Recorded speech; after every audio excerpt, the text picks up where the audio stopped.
Hello dear students, welcome back to our channel NEET universe. मेरा नाम है संजय पटेल और आज हम लोग डिस्कस करेंगे एनटीए मॉक टेस्ट पेपर 19 में जो फिजिक्स का पेपर है। तो उसके 23 क्वेश्चन इस वीडियो में हम देखेंगे, बाकी 22 क्वेश्चन इसके नेक्स्ट वीडियो में देखेंगे। क्योंकि थोड़ा इशू है तो इस वीडियो को हम 2 पार्ट में बना रहे हैं और बाकी की वीडियो जैसे आ रही थी वैसे ही आएंगे। फुल पेपर हम डिस्कस करेंगे सिंगल वीडियो के अंदर।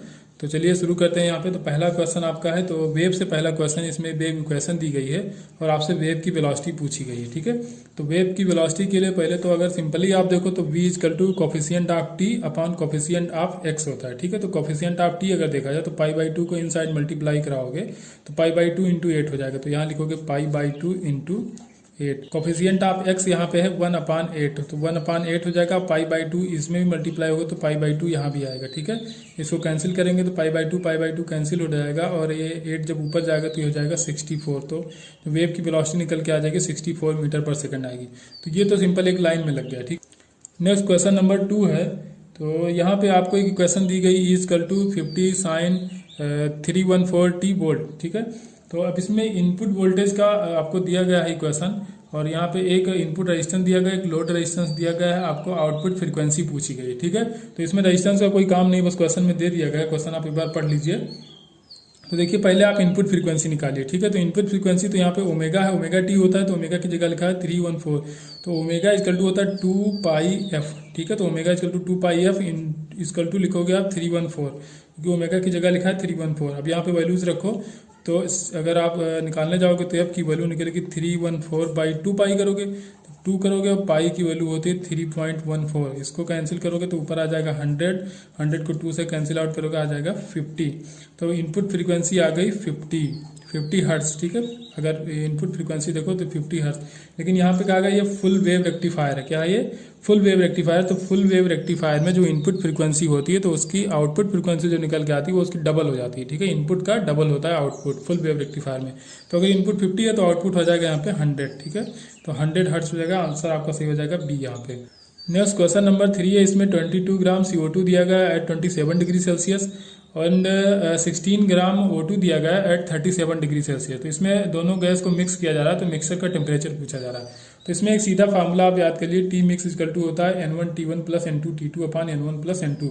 N1 N2 आपको पता चल जाएगा क्योंकि यहाँ पे मास दिया गया है। ठीक है, CO2 दिया गया 22 ग्राम, तो यहाँ पे सीधे रखो 22 ग्राम्स अपॉन इसका मॉलिक्यूलर वेट CO2 का होता है 44 इंटू T1। अब T1 दिया 27 डिग्री सेल्सियस, तो इसको केल्विन में कन्वर्ट करोगे तो ये हो जाएगा 300 केल्विन प्लस N2 की वैल्यू फिर से इसका ऑक्सीजन का जो मास दिया गया है वो कितना है 16 ग्राम अपॉन मॉलिक्यूलर मास इसका होता है 32 इंटू 37 को अगर 223 में ऐड करोगे तो यहाँ आ जाएगा 310। ठीक है, ये केल्विन में चेंज करके रखा हमने। फिर N1 प्लस N2 रखना है। N1 क्या हो जाएगा? हाफ हो जाएगा। सीधे को 22/44 है तो क्या हो जाएगा? हाफ हो जाएगा। और यहाँ भी 22/44 तो वही यहाँ भी तो रखोगे N1 N2 की जगह, तो हाफ हो जाएगा। आधा और आधा को जोड़ोगे तो 1 हो जाएगा। ठीक है, तो बाई 1 हो जाएगा, कोई मतलब नहीं इसका। इसको कैंसिल आउट करो, बाई 2 हो जाएगा। 2 से 300 को कैंसिल करोगे आ जाएगा 150। 16 से 32 को कैंसिल करोगे 1/2। 2 से इसको कैंसिल करोगे आ जाएगा 155। 155 प्लस 150 को ऐड करोगे तो आ जाएगा यहाँ पे 305। तो ये आ जाएगा इतना केल्विन में आएगा। लेकिन आपको डिग्री सेल्सियस में ऑप्शन दिए गए तो इसमें -273 करोगे तो यहाँ से निकल के आ जाएगा 32 डिग्री सेल्सियस। ठीक है, तो इतना आप कैलकुलेशन कर लेंगे, बाकी हमने करके बता दिया। तो ये जो फार्मूला आप ऐसे डायरेक्टली याद रखेंगे तो आपको बेनिफिट मिलेगा, आपका टाइम बचेगा। नहीं तो फिर से वो PV इक्वल टू NRT से आपको इसको निकालना पड़ेगा, तो कोई जरूरत नहीं है डेरिवेशन करने की, आप इसको याद करिए। ठीक है, मूव करते हैं नेक्स्ट क्वेश्चन पे। नेक्स्ट क्वेश्चन नंबर 4 है। यहाँ पे एक कॉइल है किसी मैग्नेटिक फील्ड के अंदर, तो मैग्नेटिक फील्ड चेंज हो रहा है। dV/dt की वैल्यू है यहाँ पे 10⁻⁴ टेस्ला पर सेकेंड। यहाँ पे रेजिस्टेंस है कॉइल का 20 ओम और यहाँ पे नंबर ऑफ टर्न्स दिए गए हैं 10। कॉइल का जो एरिया है वो है 10 सेंटीमीटर स्क्वायर। आपसे पूछा गया करंट, तो इसका फार्मूला होता है I is equal to 1/R N dB/dt। ठीक है, ये होता है इसका फार्मूला। तो आप यहाँ पे वैल्यूज रख दीजिए। यहाँ पे ए भी होगा ना, एरिया कहाँ चला जाएगा? एरिया भी तो रहेगा। 1/R इंटू एन की वैल्यू दिया है 10, ए की वैल्यू 10 सेंटीमीटर स्क्वायर है तो उसको मीटर स्क्वायर में चेंज करोगे 10⁻⁴ कर दोगे। dB/dt की वैल्यू दिया है 10⁻⁴। ठीक है, ये 1/R की वैल्यू 20 दिया है। ठीक है, ये 20 ओम है। तो अब जो कैंसिल हो रहा है उसको कैंसिल करो। देखो 10⁻⁴, 10⁻⁻⁴ ये कैंसिल आउट हो जाएंगे। ठीक है, अब यहाँ बचा 10 का हो जाएगा 100/20 करोगे तो ये आ जाएगा I इजकल टू 5 एम्पियर। तो यहाँ पे आ जाएगा 5 एम्पियर। ठीक है। ये फार्मूला कहाँ से आया अगर देखो तो E इक्वल टू क्या होता था, n d phi by d t, d phi by d t होता था, एन E इक्वल टू जो इंड्यूस ईएमएफ होता है। अब फाई की जगह आप वी ए लिख सकते हो, तो वी ए लिखोगे तो वी को आगे ले आओगे और यहाँ पे क्या करोगे, देखिए यहाँ पे E इक्वल टू होता है n d phi by d t, ठीक है। तो यहाँ पे क्या करोगे, अब फाई की जगह लिख दोगे वी ए, तो यहाँ पे हो जाएगा एन, फाई की जगह लिखोगे वी ए। अब d v by d t आपको दिया है तो ए को आगे ले आओ, ठीक है। ए को आप आगे लेंगे तो एन ए हो जाएगा, और अगर इंड्यूस ईएमएफ को आर से डिवाइड करो तो करंट आ जाएगा, तो इसको आर से भी डिवाइड कर लो, तो यही फार्मूला तो निकल के आ रहा है। तो ये जब पढ़ाया जाता है तब सारा कुछ बताया जाता है। क्वेश्चन कराते समय अब ना आपके पास इतना टाइम है कि मैं एक क्वेश्चन के पीछे 10 मिनट लगाऊं, ना आपके पास इतना टाइम है, और ना आप देखोगे। अगर मैं किसी एक क्वेश्चन में 10 मिनट लगाऊंगा तो आप नहीं देखोगे। तो इसलिए भी जरूरी है कि आप जो शॉर्ट कॉन्सेप्ट है उसको यूज कीजिए, ठीक है। क्योंकि क्वेश्चन जितनी जल्दी आप सॉल्व कर सकते हैं उतना ही आपके लिए फायदा रहेगा। क्योंकि एग्जाम में जितना टाइम बचाओगे तो नेक्स्ट क्वेश्चन पे अगर कोई टफ क्वेश्चन है तो उसमें अपना टाइम आप ले सकते हो वहाँ पे। क्वेश्चन नंबर 5 है, there is a magnetic material of coercivity 2 × 10³ ampere per metre. What current should flow through the solenoid of length 15 centimetre having 150 turns to demagnetise the substance completely. किसी सबस्टेंस को completely demagnetise करने के लिए एक solenoid का use किया जा रहा है जिसकी लेंथ 15 सेंटीमीटर है और उसमें टन्स है 150 टन है, ठीक है। कोएसिविटी दिया है इसे 2 × 10³ एम्पियर पर मीटर, ठीक है। तो कोएसिविटी होता है सोलेनॉइड का H equal to N into I. अब कैपिटल N की वैल्यू आपको दिया था, टोटल 150 टन दिया था। अगर स्मॉल n निकाला है तो टन्स पर यूनिट लेंथ देखना है आपको। तो 150 बाई, अब लेंथ कितना दिया सोलेनॉइड का 15 सेंटीमीटर दिया था, तो सेंटीमीटर को मीटर में चेंज किया तो 10 × 10⁻² से मल्टीप्लाई करा लिया, तो ये निकल के आ गया 1000। तो टन्स की वैल्यू आ गई 1000।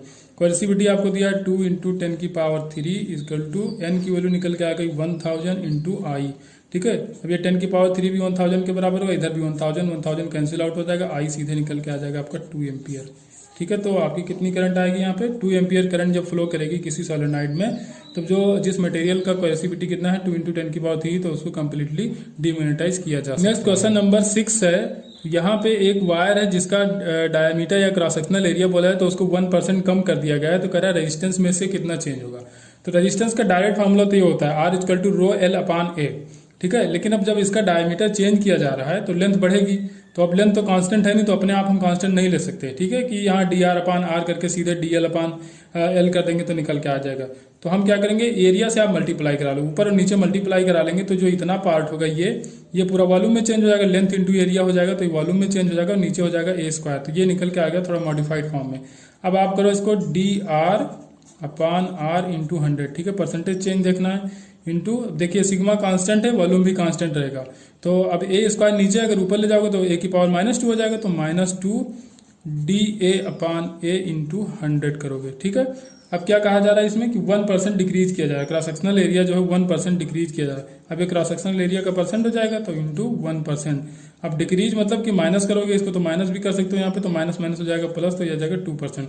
अब वैसे भी देखो R के इन्वर्सली प्रोपोर्शनल है ये जो क्रॉस सेक्शनल एरिया या जो भी रेजिस्टेंस है उसका, तो inversely proportional cross sectional area है। तो क्रॉस सेक्शनल एरिया को अगर 1% कम कर रहे हो तो जो रेजिस्टेंस होगा वो 2% इंक्रीज कर जाएगा।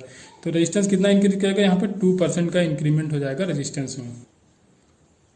क्वेश्चन नंबर 7 है, यहाँ पे एक पॉइंट दिया गया है x, 0, इलेक्ट्रिक पोटेंशियल दिया गया है यहाँ पे, ठीक है। उस पॉइंट पे इलेक्ट्रिक पोटेंशियल कितना है 1000 upon x plus 1500 upon x² plus 500 upon x³ volt, ठीक है।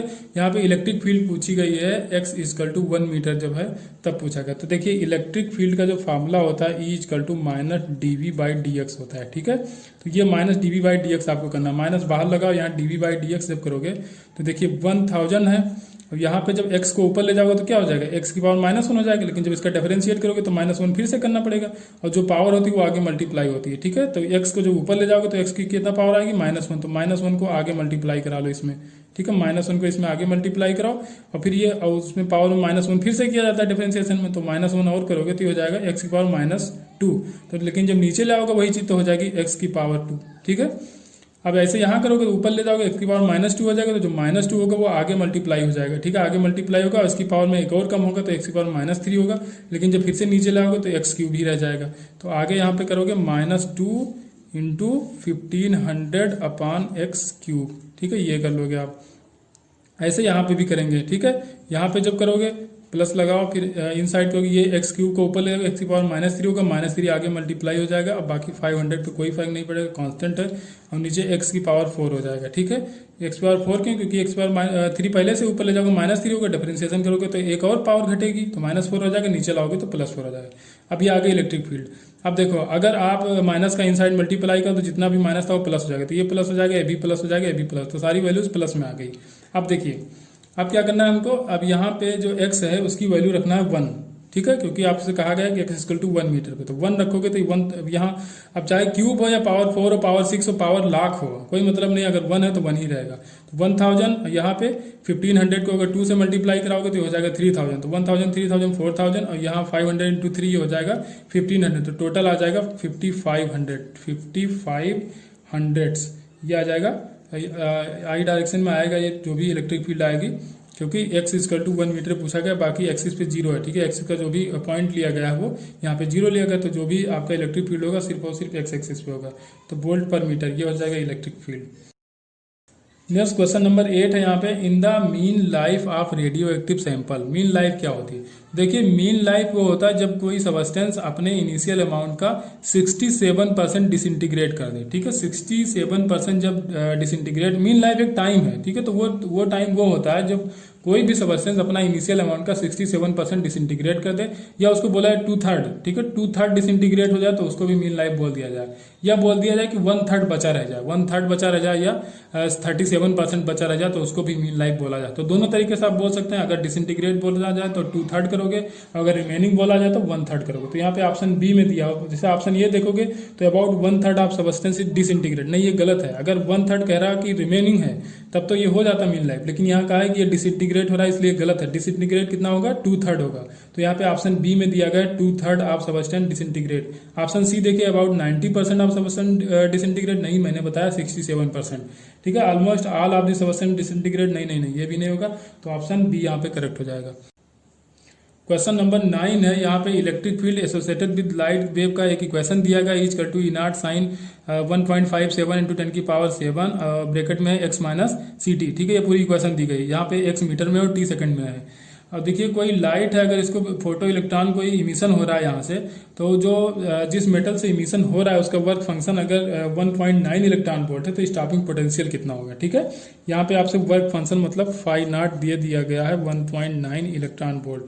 आपसे पूछा गया है स्टॉपिंग पोटेंशियल, तो स्टॉपिंग पोटेंशियल अगर देखा जाए तो V × V0 = E होता है -φ0, ठीक है। अब यहाँ से E हमको निकालना है। E हम दो फार्मूले होते हैं, अगर किसी फोटान की एनर्जी निकालनी है तो उसके लिए h न्यू यूज करें या फिर hc/λ यूज करें, ठीक है। फोटान के लिए दो फार्मूले होते हैं एनर्जी निकालने के लिए, तो यहाँ आप दोनों यूज कर सकते हो, कोई भी लगा सकते हो, क्योंकि इस इक्वेशन से आप वेवलेंथ भी निकाल सकते हो, फ्रीक्वेंसी भी निकाल सकते हो, ठीक है। तो हम वेवलेंथ वाला करेंगे, क्योंकि वेवलेंथ वाला थोड़ा आसान होता है। अगर इलेक्ट्रॉन वोल्ट में खासकर जब एनर्जी निकालनी हो तो वेवलेंथ वाला आसान होता है, वो हम बता रहे हैं क्यों आसान होता है।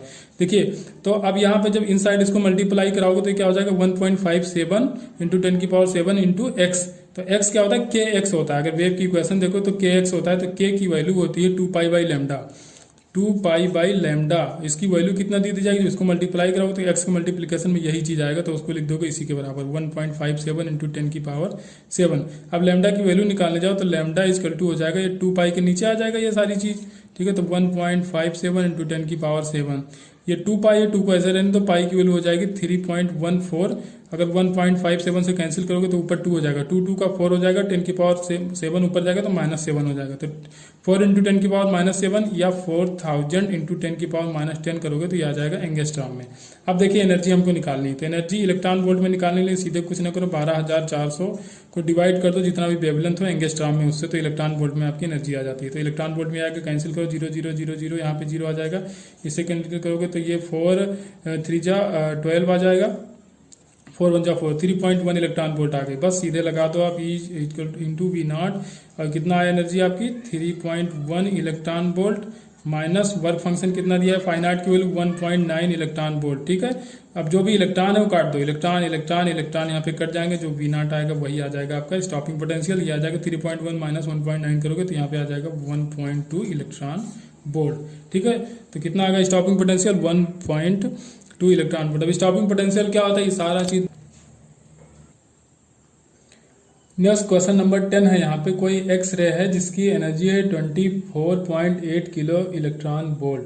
ठीक है, स्ट्राइक करे किसी मटेरियल पे, वहां से फोटो इलेक्ट्रॉन इमिट हो रहे हैं के सेल से। ठीक है, तो आप जब अब मूव करते हैं, जो फोटो इलेक्ट्रॉन जो यहाँ से इमिट कर रहे हैं वो मूव कर रहे हैं सर्कुलर रेडियस 23 मिलीमीटर के मैग्नेटिक फील्ड में। ठीक है, नेक्स्ट क्वेश्चन नंबर 10 है, इसको क्वेश्चन में पढ़ देता हूं। 24.8 kilo electron volt X rays strike a material, the photo electron emitted from the K shell are observe to move in a circle of radius 23 millimetre in a magnetic field of 2 × 10⁻² tesla. The binding energy of K shell electron, K shell electron की binding energy आपसे पूछा गया है। ठीक है, तो जो भी एक्सरे की काइनेटिक एनर्जी है वो आपको दिया गया है। Eb = 24.8 kilo electron volt. आपको मैग्नेटिक फील्ड दिया गया है यहाँ पे और रेडियस दिया गया है। ठीक है, तो अब देखिए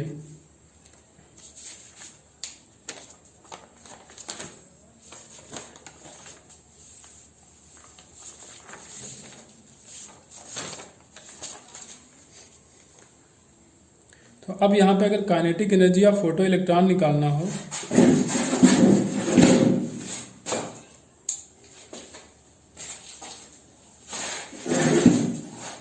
अब यहाँ पे kinetic energy of photo electron निकालना हो तो हम करेंगे हाफ एम वी स्क्वायर। के की वैल्यू अगर निकालनी है, अब वी हमको नहीं पता है, तो अब देखिए फोर्स कितना लगेगा, किसी मूविंग चार्ज का मैग्नेटिक फील्ड में कितना फोर्स लगता है, क्यू वी वी। तो क्यू कितना है यहाँ पे, ई दिया गया इलेक्ट्रॉन है इंटू वी। ठीक है, वी। अब ये सेंट्रीपिटल फोर्स कितना होगा कि सर्कुलर पाथ में मूव करेगी तो सेंट्रीपिटल फोर्स लगेगा, वो कितना लगेगा, mv²/r। तो देखिए v², v से v कैंसिल आउट हो जाएगा। अब यहाँ पे v हमको निकालना है तो v यहाँ से निकल के आ जाएगा EV/R/m। ठीक है, ये निकल के आएगा v। अब देखिए यहाँ पे वैल्यूज रख दो तो हाफ m v² की जगह E²v²R²/m का स्क्वायर कैंसिल आउट होगा, नीचे m बचा रह जाएगा। सारी वैल्यूज पता है, इलेक्ट्रॉन की वैल्यू भी पता है, मैग्नेटिक फील्ड आपको दिया गया, r भी दिया गया, m भी दिया गया। सारी वैल्यूज जब रखोगे आप तो यहाँ पे आ जाएगा 18.6 किलो इलेक्ट्रॉन वोल्ट। ठीक है, अब देखिए ये K = होगा EP हो जाएगा यहाँ पे, जो आपको एक्सरे की एनर्जी दी हुई थी वो minus binding energy of K cell. ठीक है, लेकिन निकालना आपको यही है binding energy of K cell, तो इसको इस तरफ ले आओ तो EK आ जाएगा। अब EP कितना है 24.8 माइनस के अभी आपने निकाला 18.6 है, तो इसको जब माइनस करोगे तो ये आ जाएगा 6.2 किलो इलेक्ट्रॉन वोल्ट। बस थोड़ा सा इसमें घुमाया गया है क्वेश्चन में, बाकी ये सीधा क्वेश्चन नहीं है, थोड़ा सा घुमा दिया गया इसमें, बस और कुछ नहीं था इस क्वेश्चन में। क्वेश्चन नंबर 11 है, यहाँ पे टेलीस्कोप का क्वेश्चन है। बार बार मैंने कहा था कि टेलीस्कोप बहुत बार पूछा जाएगा। जब मैं पढ़ा रहा था टेलीस्कोप तो मैंने बताया था नीट के पॉइंट ऑफ व्यू से बहुत इंपॉर्टेंट है। कंपाउंड माइक्रोस्कोप भी आता है लेकिन टेलीस्कोप ज्यादा पूछा जाता है। डायमीटर यहाँ पे दिया गया टेलीस्कोप का 2 मीटर, वेवलेंथ दी गई लाइट की 5000 एंगस्ट्रॉम। तो यहाँ पे मिनिमम एंगुलर सेपरेशन आपसे पूछा गया है, किसी 2 स्टार के बीच में मिनिमम एंगुलर सेपरेशन। तो इसका फॉर्मूला यहाँ पे सीधा सीधा लिखा हुआ d थीटा = 1.22 लैम्डा बाई ए। तो 1.22 लैम्डा आपको दिया गया, 5000 दिया गया है तो इंटू 10⁻−10 कर दो तो ये मीटर में आ जाएगा। एंगस्ट्रॉम में दिया था, ए की वैल्यू दिया है 2 मीटर। ठीक है, इसको आप सॉल्व करोगे तो आ जाएगा 3.1 × 10⁻⁷ रेडियन। ठीक है, लेकिन अब यहाँ पे 3.1 ना देके ऑप्शन में आपको 0.3 दिया तो 0.3, तो जब पॉइंट इधर लाओगे तो यहाँ पे पावर में 1 प्लस हो जाएगा, तो माइनस में जब 1 प्लस करोगे तो हो जाएगा 6। तो ये आंसर आ जाएगा आपका। क्वेश्चन नंबर 12 है, यहाँ पे एक मछली है किसी तालाब में और तालाब की डेप्थ कितनी है 12 सेंटीमीटर है। तो अब ये पूछा जा रहा है इसमें कि कितनी रेडियस का कोई एरिया होगा जिसको ये देख पाएगी, नीचे से जब ऊपर देखेगी तो कितनी रेडियस का एरिया ये देख पाएगी। तो ये यहाँ पे मछली बनी हुई है, काफी गंदी मछली है। आपने कहानी सुनी होगी एक मछली पूरा तालाब गंदा कर देती है, तो ये वही मछली है जो तालाब गंदा करती है। ठीक है, तो बस ये हमको इस रेडियस को बताना है, इस एरिया को देख पाएगी। ठीक है, तो अब यहाँ पे जब जो रे यहाँ से चलेगी तो यहाँ पहुंचेगी तो यहाँ क्या है TIR हो जाएगा सरफेस पे। ठीक है, तो बस यहीं से जो TIR होगा यही इतना एरिया दिखेगा इसको। ऐसे इधर भी होगा, ये क्या हो जाएगा, ये क्रिटिकल एंगल तो ये होगा। ठीक है, ये होगा क्रिटिकल एंगल जहां से TIR हो रहा है, लेकिन जब ये क्रिटिकल एंगल हो जाएगा तो एंगल ऑफ सिमेट्री से ये भी TC होगा। ठीक है, तो इस TC जब आप निकालने जाओगे तो यहाँ से अगर R का फार्मूला देखो तो R = निकल के आता है h/√μ² - 1। ठीक है, h की वैल्यू यहाँ पे दी गई 12 सेंटीमीटर, म्यू की वैल्यू दी गई यहाँ पे 4/3, यहाँ पे लिखा नहीं है, म्यू की वैल्यू दी गई क्वेश्चन में 4/3, इसका स्क्वायर को हो जाएगा 16/9 - 1। ठीक है, फिर और सॉल्व करो इसको थोड़ा सा, तो ये 16 - 9 होगा, एलसीएम लोगे तो 9 आएगा। ठीक है, 9 का रूट क्या हो जाएगा 3, तो 3 चला जाएगा ऊपर, और इन नीचे क्या हो जाएगा 16 - 9, तो ये हो जाएगा 7। तो ये सीधे सीधा आंसर निकल के आएगा आपका 36/√7, ये आंसर आएगा। अब देखिए, अब ये आपको याद रखना है तो याद रखिए, और मैं तो कहूँगा याद ही रखिए। अगर निकालना चाहो इसको तो ये निकल सकता है। अगर यहाँ देखो तो ये क्या हो जाएगा h² + r² हो जाएगा, ये वाला पार्ट। ठीक है, अब अगर साइन थीटा सी देखो तो साइन थीटा सी क्या होता है 1/μ होता है, और इसकल टू क्या हो जाएगा परपेंडिकुलर अपॉन हाइपरटेनियस। परपेंडिकुलर यहाँ पे r है, हाइपरटेनियस आपका है h²/r²। ठीक है, आर का स्क्वायर। अब यहाँ से 1/μ रखो, बस इसको स्क्वायर करो तो 1/μ का स्क्वायर, तो म्यू स्क्वायर हो जाएगा, आर स्क्वायर हो जाएगा। यहाँ से ये स्क्वायर रूट जो है ये हट जाएगा। ठीक है, तो आर को एक तरफ रख लेंगे, बाकी सारी चीज एक तरफ, तो यही फॉर्मूला निकल के आ जाएगा। लेकिन बस अब डेरिवेशन आप मत करिए, बहुत होगा डेरिवेशन, आपने डेरिवेशन ही किया पूरे साल। आप फार्मूला याद कीजिए जहाँ से डायरेक्ट आपको आंसर निकालना। ठीक है, क्योंकि डेरिवेशन नहीं पूछा जाएगा, आपका ऑब्जेक्टिव पेपर है। मूव करते हैं क्वेश्चन नंबर 13 पे। क्वेश्चन नंबर 13 है आपसे, इसमें एवरेज पावर पूछा गया है, आपको ई दिया गया है। तो ई यहाँ पे इलेक्ट्रिक फील्ड नहीं है, यहाँ पे वोल्टेज दिया गया है। ठीक है, पोटेंशियल दिया गया है ई = 2 cos ωt, आई दिया गया है 2 sin ωt। तो ई को अगर चेंज करो साइन के फॉर्म में, अगर ई को आप चेंज करने जाओ साइन के फॉर्म में, तो क्या हो जाएगा 2 sin ωt + π/2। ठीक है, यहाँ से अगर ई को आप चेंज करोगे तो ई = हो जाएगा 2 sin ωt + π/2। ठीक है, π/2 ऐड करोगे तो साइन के फॉर्म में आ जाएगा। अब देखो आई और ई में कितना फेज डिफरेंस है π/2 का। अब ये सीधे एवरेज पावर होता है E0V0/2 × cos φ। cos φ कितना आ गया, अब φ की वैल्यू हो गई π/2, जो कि फेज डिफरेंस है, cos φ होता है 0, तो एवरेज पावर हो जाएगी 0। तो ये क्वेश्चन नंबर 11, इसका एवरेज पावर आ गया 0। नेक्स्ट देखना है क्वेश्चन नंबर 14। क्वेश्चन नंबर 14 में आपको यहाँ पे पिच दिया गया है। ठीक है, आर पूछा गया है। ठीक है, बताया गया है कि किसी पार्टिकल को, चार्ज पार्टिकल को 45 डिग्री पे फेंका जा रहा है किसी मैग्नेटिक फील्ड में, तो उसका पिच पी है, तो आर कितना होगा। ठीक है, इसका रेडियस बताना, जिस हेलिकल पाथ में मूव करेगा तो रेडियस बताना। देखिए, तो यहाँ पे इस वी से फेंका गया, तो वी का हमने कंपोनेंट कर लिया v cos थीटा। देखिए पिच क्या होता है, पिच जब कोई पार्टिकल यहाँ से चला, कंप्लीट राउंड के बाद जितना आगे बढ़ जाएगा वही उसका होता है पिच। ठीक है, तो ये हो जाएगा पिच, और ये जो v sin थीटा है तो ये इसको सर्कुलर पाथ में मूव कराएगा, और ये जो v cos थीटा इसको आगे ले जाएगा। तो पिच देखा जाए तो अच्छा, कोई भी दूरी क्या होती है, डिस्टेंस = होता है स्पीड इंटू टाइम। ठीक है, तो स्पीड कितना है v cos थीटा है, तो v cos थीटा हो जाएगा इंटू टाइम। अब टाइम पूरा टाइम पीरियड लगेगा, टाइम पीरियड का फॉर्मूला होता है 2πm/qb। अब फिर आप ये मत सोचना 2πm/qb कहाँ, ये किसी भी मैग्नेटिक फील्ड में कोई पार्टिकल जब सर्कुलर पाथ या हेलिकल पाथ में मूव करता है तो उसका पूरा टाइम पीरियड आता है 2πm/qb। अभी हम एक्सप्लेन नहीं करने जा रहे हैं इसको, जब पढ़ाए थे तब कर दिए थे। ठीक है, अब v cos थीटा, v की वैल्यू ऐसे रहने दो आप, cos थीटा की वैल्यू 1/√2 रखो, क्योंकि 45 डिग्री दिया गया है, 2πm/qb। ठीक है, ये आ गया आपका p। अब r देखा जाए तो r का फार्मूला मैग्नेटिक फील्ड में होता है mb/qb, mb, लेकिन b यहाँ पे v sin थीटा है, तो v sin theta, sin theta की जगह sin 45 रखो अपॉन qb, तो ये हो जाएगा mb/√2 qb। ठीक है, अब आपको निकालना है r, तो r/p अगर करो तो जो कैंसिल हो रहा है वो कैंसिल हो जाएगा, तो mb/√2 q × v। अब 1/p है। ठीक है, नीचे p है तो क्या लिखोगे 2πmv, और बाकी जो नीचे वाला पोर्शन ऊपर चला जाएगा, क्योंकि अपान में रख रहे हो तो ये ऊपर हो जाएगा √2 q × v। अब जो कैंसिल होगा कैंसिल करो, √2 qb, √2 qb cancel, mb cancel, mb cancel. ठीक है, r निकालना है आपको, तो यहाँ हो जाएगा r = ये p आ जाएगा ऊपर, और नीचे बचेगा 2π, तो r = हो जाएगा p/2π। बस थोड़ा सा घुमा के क्वेश्चन पूछा था, डायरेक्टली इसमें पिच नहीं पूछा था, वरना मोस्टली पिच ही पूछा जाता है। लेकिन पिच इसमें दे दिया गया था कि p है, तो पहले आपको पिच निकालना पड़ा, बस फिर उसको रेडियस को बताना पड़ा पिच के फॉर्म में। ठीक है, बस ये थोड़ा इसमें प्रॉब्लम कर दिया था कि जो कि आंसर दिया था वो पिच के फॉर्म में दे दिया था।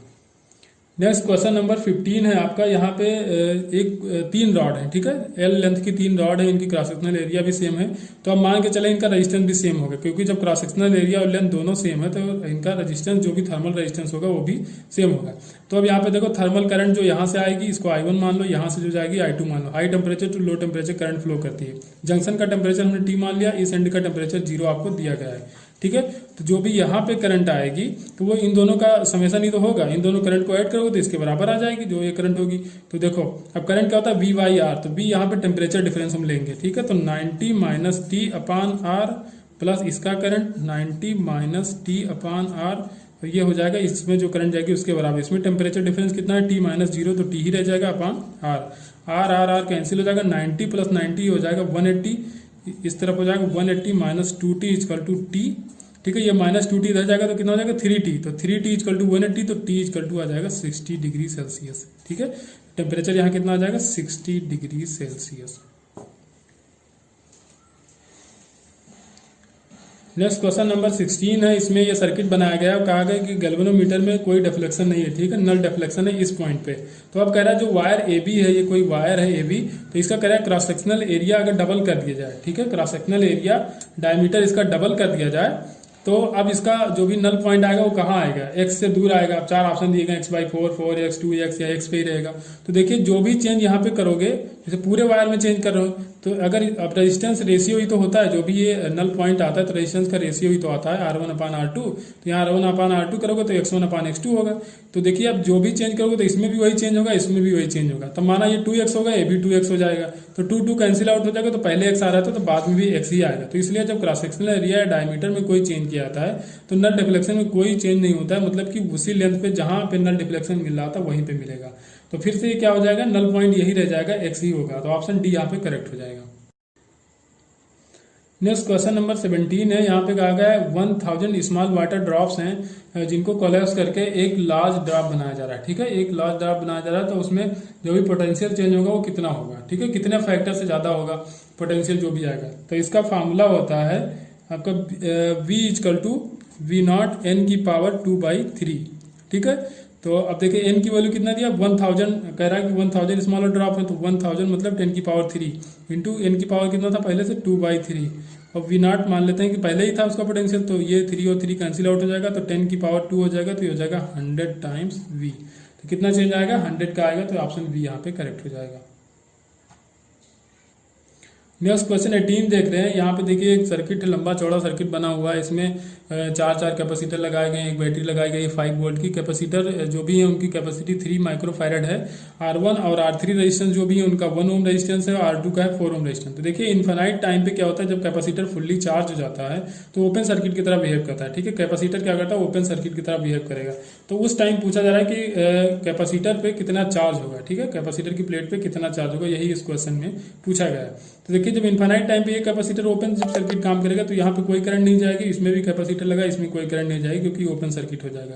तो करंट निकालने के लिए V/R कहते हैं। V आपको दिया है इक्वल टू 5 वोल्ट, R कितना हो जाएगा। अब देखिए करंट यहाँ से निकलेगी बैटरी से, इसमें भी नहीं जाएगी, ऊपर भी नहीं जाएगी, यहाँ जाएगी, तो इसका रेजिस्टेंस लोगे और फिर घूम के यहाँ आगे, तो ये जो स्मॉल r दिया गया ये भी है, इंटरनल रेजिस्टेंस 1 ओम है, तो 1 ओम और ये 4 ओम 5 ओम का रेजिस्टेंस, तो करंट आ जाएगी आपकी 1 एम्पियर। ठीक है, तो करंट जो निकल के आ जाएगी वो आएगी 1 एम्पियर के बराबर।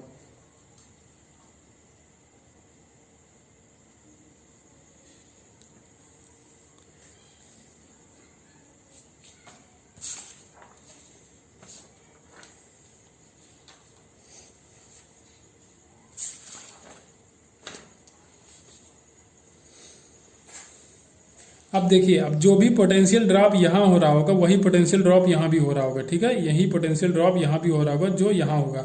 अब यहाँ करंट फ्लो कर रही है 1 एम्पियर की, तो यहाँ पे ड्रॉप कितना आएगा, V equal to i r लगाओ, तो V equal to i r जब लगाओगे तो I है 1 एम्पियर और R है 4 ओम, तो ये सीधा आ जाएगा 4 वोल्ट। तो कितना ड्रॉप आ रहा है यहाँ और यहाँ मिला के 4 वोल्ट।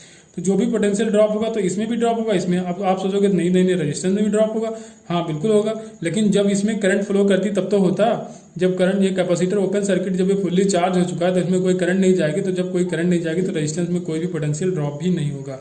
तो जो भी 4 वोल्ट होगा वो किसमें ड्रॉप होगा। अब देखिए V इक्वल टू क्या होता है, Q इक्वल टू C भी होता है, तो V होगा Q/C। ठीक है, तो यहाँ पे हो जाएगा Q/C प्लस Q/C, जो भी इस पे Q होगा इस पे Q होगा, वही दोनों लिख दिया क्योंकि इक्वल होगा, इक्वल रेजिस्टेंस है। ठीक है, और इक्वल कैपेसिटेंस है दोनों का, तो जो भी चार्ज होगा वो भी इक्वल ही होगा। अब देखो एलसीएम लोगे तो एलसीएम C आ जाएगा, C की वैल्यू आपको दिया 3 माइक्रोफैरड। ठीक है, और ये Q आ जाएगा ऊपर, तो इसको जब इधर मल्टीप्लाई कराओगे तो ये क्या हो जाएगा, 4 इंटू 3 हो जाएगा 12 इंटू 10 की पावर -3, और ऊपर क्या हो जाएगा 2Q आएगा। ठीक है, ये 2Q होगा, जब एलसीएम लोगे तो 2Q आएगा, तो 2Q आएगा, ये अगर 12 माइक्रो कूलाम, तो Q की वैल्यू आ जाएगी 6 माइक्रो कूलाम। क्वेश्चन नंबर 19 दिया गया है, यहाँ पे 2 स्फेरिकल सेल हैं जिनका रेडियस है 2 सेंटीमीटर और 3 सेंटीमीटर है। ठीक है, स्फीयर है, सेल नहीं सॉरी, तो यहाँ पे आपसे सरफेस चार्ज डेंसिटी पूछा गया है, ठीक है। Surface charge density sigma 1 sigma 2 का रेशियो पूछा गया है। तो देखिए कोई भी स्फेरिकल अगर कंडक्टर होता है तो उसका जो कैपेसिटेंस का फार्मूला होता है C=4πε0 R होता है, मतलब C directly proportional to R होता है, ये आपको पता चल गया। अब सिग्मा 1 अपान सिग्मा 2 ये करना है आपको।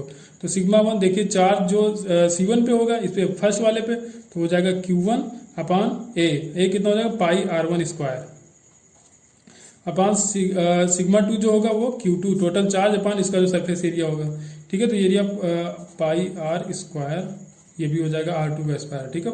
अगर पूरा सरफेस एरिया 4πr² होता है, स्फीयर का 4πr² होता है, 4 भी कर लो तो भी कैंसिल हो जाएगा, कोई मतलब नहीं है, ठीक है। अब ये आ गया यहाँ पे आपका Q अपान ये आ गया Q। अब देखिए Q= क्या होता है, C/V होता है, ठीक है। Q=CV। अभी हम अलग नहीं लिख रहे हैं, यहीं फिर लिखेंगे, तो Q= Q हटाओ, यहीं पे CV लिख दो। तो C और C किसके प्रोपोर्शनल होता है, R के, तो R लिखो, फिर C क्यों लिखोगे आप, तो R/V। यहाँ भी Q2 की जगह लिख दो R/V, लेकिन R कौन सा लिखोगे, इसका इसके साथ लिखोगे और इसका इसके साथ लिखोगे, तो यहाँ पे R1 लिख दो, ये हो जाएगा आपका R2। तो R1 से ये कैंसिल हो जाएगा, ये R2 से ये R2 कैंसिल हो जाएगा, 4π कैंसिल हो जाएगा। अब यहाँ पे देखिए R2 ये बच रहा है और यहाँ पे ये R1 बच रहा है, तो ये R2 ऊपर चला जाएगा और R1 नीचे आ जाएगा। तो सिग्मा 1 अपान सिग्मा 2 आ जाएगा R2 upon R1, that's mean 3/2। तो आंसर इसका आ जाएगा 3/2। बस कुछ नहीं करना है इसमें, सरफेस चार्ज डेंसिटी कहा गया तो टोटल चार्ज लो अपान उसको सरफेस से डिवाइड कर दो, बस दोनों का रेशियो निकल के आ जाएगा। क्वेश्चन नंबर 20, इसमें एवरेज ट्रांसलेशनल काइनेटिक एनर्जी पूछी गई है, ठीक है। तो हमको देखना है 1 मिलीलीटर आपको दिया गया वॉल्यूम, तो ठीक है। यहाँ पे बस कुछ नहीं करना है, इसका फार्मूला सीधे है 3/2 P/V। 3/2 एटमॉस्फेरिक प्रेशर दिया तो पास्कल में चेंज करेंगे 10⁵ हो जाएगा, ठीक है। तो ये एटमॉस्फेरिक लीटर में आ जाता है, जो भी वर्क डन आएगा काइनेटिक एनर्जी आएगी। और V कितना है 1, तो ये हो जाएगा 10⁻⁻6, ठीक है। ये मिलीलीटर में दिया गया तो उसको चेंज कर लेंगे, तो ये आ जाएगा आपका 1.5 × 10⁻⁻1 या 0.15 जूल, ठीक है। ये इस फॉर्म में दिया था आपको आंसर, तो इसे चेंज कर लेंगे, तो आ जाएगा 0.15। क्वेश्चन नंबर 21 यहाँ पे दिया गया, कोई आइडियल गैस है वो एक्सपेंड कर रही है, तो उसको कोई हीट अगर दे रहे हो आप, तो उसमें जो डिक्रीज ऑफ इंटरनल एनर्जी उसके बराबर हो जाएगी। कोई भी अगर गिवन हीट है तो वो इंटरनल एनर्जी के डिक्रीमेंट के बराबर हो जाएगी। और जो प्रोसेस आपको दिया गया है PV⁵, तो देखिए PV⁵, तो PV⁵x = कांस्टेंट आपने पढ़ा था पॉलीट्रॉपिक प्रोसेस में, ठीक है। तो यहाँ पे कहा गया है कि जो भी dQ होगा वो -12 के बराबर हो रहा है। क्वेश्चन में कहा गया कि जो भी गिवन हीट है वो किसके बराबर हो रहा है, डिक्रीज इन इंटरनल एनर्जी के बराबर हो रहा है, ठीक। तो बस अब इसमें वैल्यूज रखो आप, तो इसकी वैल्यू होती है जो भी पॉलीट्रॉपिक प्रोसेस होता है उसमें जो हीट होती है उसका जो वैल्यू होता है R⁻⁻1 प्लस R1 - x होता है। अब ये माइनस आप ये du की वैल्यू भी वही हो जाएगा CV के बराबर, CV होता है Γ-1 R अपान Γ-1। R कैंसिल हो रहा है, यहाँ से जब गामा की वैल्यू आप कैलकुलेट करोगे आ जाएगी 7/5, ठीक है 7/5। अब ये किसका होता है 7/5, ये डाई एटॉमिक गैस का होता है। आपके ऑप्शन जो दिए गए, पहला ऑप्शन हीलियम दिया गया है, दूसरा ऑक्सीजन है, तीसरा आर्गन और चौथा आलाप एटम। तो देखिए डाई एटॉमिक का होता है, तो डाई एटॉमिक एक ही गैस है ऑक्सीजन, तो ऑप्शन सही हो जाएगा V, ये ऑक्सीजन गैस होगी। क्वेश्चन नंबर 22 है, इसमें कोई स्फीयर दिया गया है जिसकी डेंसिटी D है, ठीक है, उसका टेम्परेचर T है, तो स्पेसिफिक हीट उसकी C है और रेडियस स्मॉल r है, कि उसको हैंग किया जा रहा है, थर्मल इंसुलेटिंग कोई थ्रेड है उससे किसी रूम में, ठीक है। तो रूम टेम्परेचर क्या है, जो भी इसका स्फीयर का टेम्परेचर है रूम टेम्परेचर से थोड़ा ज्यादा है। The temperature of the sphere start to drop. अब टेम्परेचर क्या होगा, कम होना शुरू होगा धीरे धीरे, क्योंकि सराउंडिंग में अपना हीट जो है लॉस करेगा, तो टेम्परेचर धीरे धीरे कम होना शुरू हो जाएगा, ठीक है। और टेम्परेचर डिफरेंस आपको दिया गया है ΔT, और सराउंडिंग का टेम्परेचर दिया गया है T0। Then the rate of the fall in temperature will be, आपको रेट बताना है dθ/dt। तो dQ/dt की वैल्यू हमने पढ़ा था सिग्मा A T - T0 की पावर 4, ये भी T की पावर 4 होगा, तो वो dQ/dt। लेकिन जब dθ/dt करोगे तो यहाँ सिग्मा A/mc हो जाता है, क्योंकि अब वो लास्ट में जब लास्ट पेपर हमने कराया था तो वहां पे चेंज करना हमने बताया था। तो सीखते चलिए, पुराने पेपर से आप सीखते चलेंगे, जब इंप्रूवमेंट नहीं करोगे तो कोई फायदा नहीं होगा, ठीक है। इंप्रूवमेंट जब दिखना चाहिए, जो पेपर जो क्वेश्चन आप पिछले पेपर में कर चुके हैं वो क्वेश्चन या उस तरह का कोई क्वेश्चन है तो धड़ाधड़ आपसे लगने चाहिए, तब फिर इसका फायदा मिलेगा करने का, ठीक है। तो चलिए अब आपको दिया गया था ΔT, तो ΔT क्या होगा, जो भी आपका स्फीयर का टेम्परेचर होगा वो दिया नहीं गया तो उसको हमने T मान लिया, तो T - T0 दिया गया सराउंडिंग का टेम्परेचर, तो ये ΔT के बराबर आ गया। तो T की वैल्यू अगर निकालोगे तो ΔT और ये T0 इधर जाएगा तो ΔT + T हो जाएगा, बस इसको यहाँ पे रख दो।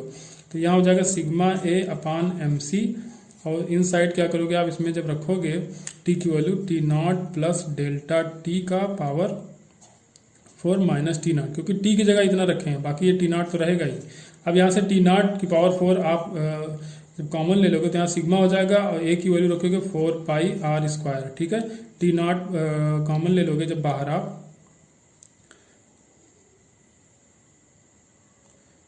टी नॉट जब आप कॉमन लोगे तो टी की पावर 4 कॉमन आएगा बाहर, ठीक है। तो यहाँ क्या बच जाएगा, 1 बच जाएगा, यहाँ पे टी नॉट नहीं था तो delta t by T not हो जाएगा, इसकी पावर 4 माइनस 1, ठीक है। माइनस 1 प्लस 1 ये कैंसिल आउट हो जाएंगे आपस में, ठीक है। अब ये कैंसिल कब होगा, अब ये जब बाइनोमियल एक्सपेंशन देखा जाए तो टी की वैल्यू अगर टी नॉट से बहुत कम है तो जो इसका पावर होता है जो बीच में मल्टीप्लाई हो जाता है, ठीक है। तो यहाँ 4 आगे आके मल्टीप्लाई हो जाएगा, तब पूरा ये ओपन हो जाएगा, जो भी ब्रैकेट है तो जब ओपन हो जाएगा तो 1 और 1 कैंसिल आउट हो जाएंगे, माइनस 1 प्लस 1 कैंसिल आउट हो जाएगा, और ये 4 इसके आगे आ जाएगा, ठीक है। तो यहाँ कैंसिल कर दो इसको, और अपान एम, एम आपको दिया नहीं गया था तो रो इंटू वी करोगे, रो अब वी हो जाएगा 4/3 पाई आर क्यूब इंटू सी, ठीक है। अब जो कैंसिल आउट हो रहा है उसको कैंसिल करो, 4 से 4 कैंसिल आउट हो जाएगा यहाँ पे, और आर स्क्वायर से आर क्यूब कैंसिल करोगे, यहाँ पे आर बचा रह जाएगा, यहाँ पे सी बचा, रो पाई आर सी, पाई से पाई भी कैंसिल आउट हो जाएगा, तो यहाँ बचेगा रो आर सी, ठीक है। ऊपर क्या बचेगा, सिग्मा टी की पावर 4, इन साइड क्या बचा था 4 डेल्टा टी बाई टी, ठीक है। तो टी नॉट तो नीचे ही आ जाएगा, यहाँ तो टी नॉट कैंसिल कर दो, एक टी नॉट एक टी की पावर 4 है यहाँ पे, तो टी की पावर 3 रह जाएगा, ये आ जाएगा, नीचे बचेगा रो आर इंटू सी। तो ये अब देखिए 4 है और यहाँ पे बाई 3 था, बाई 3 भी ऊपर जाएगा तो 4 इंटू 3 भी हो जाएगा, तो टोटल आ जाएगा 12। तो यहाँ पे आ जाएगा 12 सिग्मा टी की power 3 delta t by rho r c, ठीक है। तो इस तरह का क्वेश्चन पूछेगा। अब ये थोड़ा कॉम्प्लिकेटेड है, कॉम्प्लिकेटेड ना बोला जाए तो कम से कम लेंदी तो बोल ही सकते हैं इसको, ठीक है। बस कैलकुलेशन है इसमें, बाकी तो सिंपल फंडा जो भी लगाना है तो वही, बस इसमें टी नहीं दिया था तो डेल्टा टी दे दिया था, तो यहाँ से कैलकुलेट करके यहाँ पे ये रखना पड़ा, फिर माइनस करके इसका जो कि डेल्टा टी था वो टी नॉट से बहुत कम था तो उसको मिनिमाइज भी करना पड़ा, बाइनोमियल एक्सपेंशन भी यूज करना पड़ा। तो इस तरह का क्वेश्चन, अब ये जो भी 45 नंबर क्वेश्चन में होते हैं तो ये छोड़ने वाले क्वेश्चन होते हैं, ठीक है। इनको आप छोड़ सकते हो, इससे सिलेक्शन पे कोई इफेक्ट नहीं पड़ेगा। हाँ, अगर इनको आप सॉल्व करोगे तो आपके रैंक में इंप्रूवमेंट होगी। नेक्स्ट क्वेश्चन नंबर 23 है, कोई ऑब्जर्वर है जो मूव कर रहा है एक स्टेशनरी सोर्स की तरफ, ठीक है, और वेलोसिटी उसकी है साउंड की वेलोसिटी के 5 टाइम्स, ठीक है, 1/5 टाइम्स है, सॉरी। तो इसमें परसेंटेज चेंज पूछा गया, ठीक है। परसेंटेज इंक्रीज होगा जो अपरेंट फ्रीक्वेंसी वो कितना होगा, ठीक है। तो पहले हम पहले इंक्रीजमेंट निकालें कितना होगा, तो f naught v plus v naught की वैल्यू रखोगे v/5 अपान वी, तो यहाँ से एफ नॉट और ये ऊपर हो जाएगा, ये 5 ये 6v/5 भी हो जाएगा, तो v भी कैंसिल आउट हो जाएगा, तो एफ नॉट की वैल्यू आ जाएगी 6/5, एफ डैश की वैल्यू आ जाएगी एफ नॉट 6/5। अब देखिए जो परसेंटेज चेंज होगा वो क्या होगा, delta F upon F not, ठीक है। तो यही तो होगा, इंटू 100 करोगे। तो देखिए अब जो भी आपका निकल गया एफ डैश, तो डेल्टा की जगह लिखोगे F dash minus F not upon F not into 100, ठीक है। आप क्या करेंगे, हम लोग वैल्यू रख देंगे, तो एफ डैश की वैल्यू निकल के आई है 6/5 F not minus F not upon F not, ठीक है, इंटू 100 भी करोगे। एफ नॉट कॉमन लेके काट दो, तो यहाँ क्या हो जाएगा 6/5 माइनस 1 होगा, तो जब एलसीएम लोगे तो 5 आएगा, यहाँ 6 माइनस 5 1, 1/5 5 आ जाएगा नीचे, तो यहाँ आ जाएगा 1/5 एफ नॉट कैंसिल हो जाएगा, इंटू 100 करोगे आ जाएगा 20%, ठीक है। तो इस वीडियो में इतना रखते हैं, बाकी इसका जो बचा हुआ 22 क्वेश्चन उसको हम नेक्स्ट वीडियो में डिस्कस करेंगे, और बाकी जो भी क्वेश्चन नंबर पेपर नंबर आपका जो 20 आएगा तो उसको हम पूरा डिस्कस करेंगे सिंगल वीडियो के अंदर। तो थोड़ा सा डाटा इशू है और टाइम मैनेजमेंट में थोड़ी सी प्रॉब्लम हो गई इसमें, तो हम नेक्स्ट वीडियो अपलोड करेंगे इसका जो 22 क्वेश्चन बचा हुआ है, और बाकी के जो भी नेक्स्ट पेपर होंगे उनको हम पूरा सॉल्व करेंगे, ठीक है। तो इस वीडियो में इतना रखेंगे, थैंक यू।